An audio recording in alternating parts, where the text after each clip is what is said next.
Welcome to this historical journey where we explore one of the most powerful and fascinating kingdoms of West Africa, the Kingdom of Dahomey. For centuries, the kingdom thrived, ruled by mighty kings, and stood as a symbol of military strength, cultural wealth, and political power. But like many African empires, the Dahomey kingdom eventually fell to European colonizers. In this documentary, we will dive into a story of Dahomey's rise, its relationship with the Oyo Empire, the reasons behind its separation from Oyo, and its ultimate decline. The Dahomey kingdom was established in the early 17th century in what is now modern-day Benin. It started as a small settlement under the rule of King Haduja around 1645 to 1685. Over time, Dahomey expanded through military conquest and strong leadership. By the 18th century, it had become one of the most powerful kingdoms in West Africa. The kingdom's central city was Abome, where the king lived in the fortified palace. Dahomey's government was a monarchy, which the king at the top of the social and political hierarchy. The king, known as the Ahusu, held absolute power over both civil and military matters. His authority was considered divine and he was regarded as a semi-god by his people. He was advised by a council of ministers including powerful chiefs who managed different regions of the kingdom. One unique feature of the Dahomey's government was the all-female military regiment known as the Amazons. These women warriors were fierce and well-trained, and they played a critical role in protecting the kingdom and expanding its territory. Dahomey's wealth was built on agriculture, with crops like corn, yams, and palm oil being the main produce, but the kingdom's economy also relied heavily on transatlantic trade.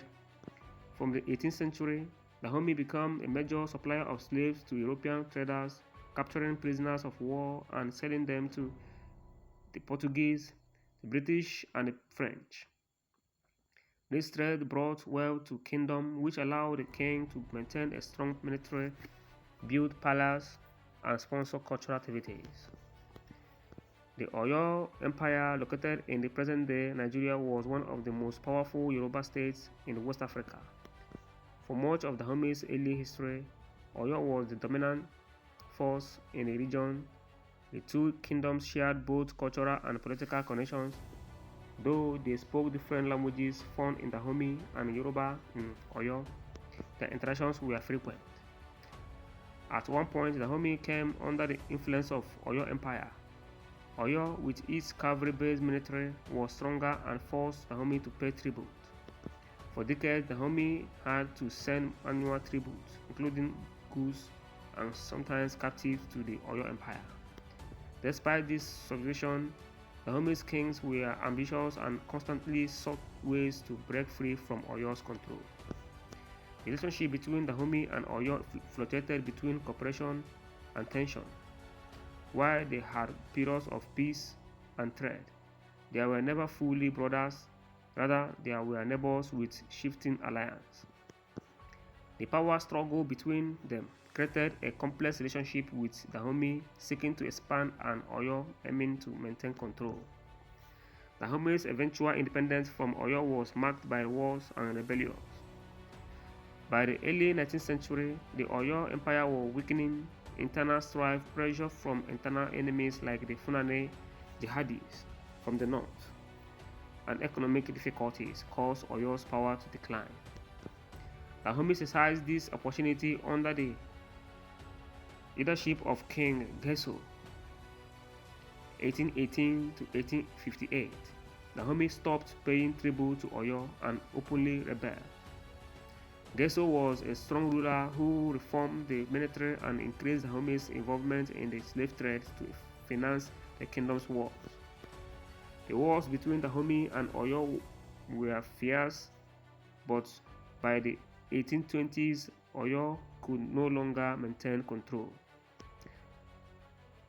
and Dahomey became fully independent. This marked the final separation between the two states.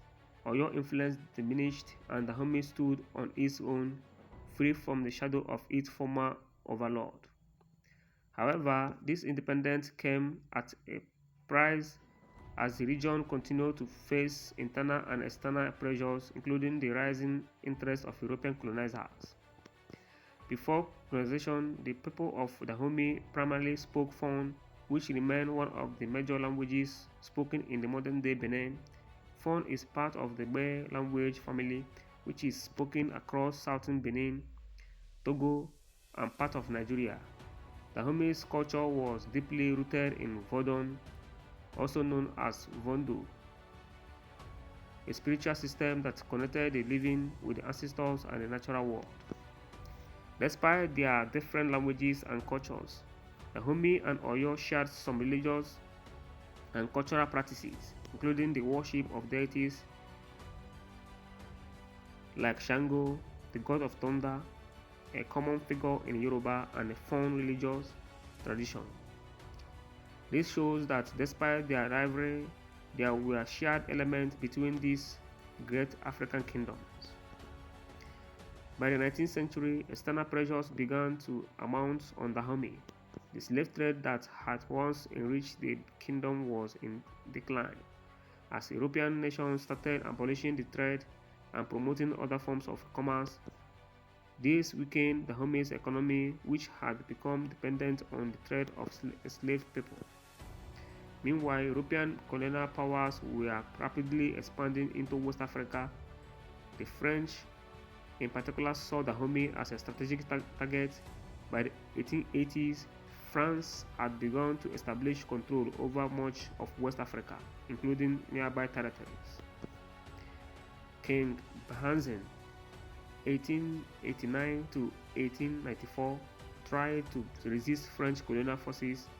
He strengthened the kingdom's military and led several successful campaigns against French troops. However, the French were determined and had superior weapons, including modern artillery and rifles.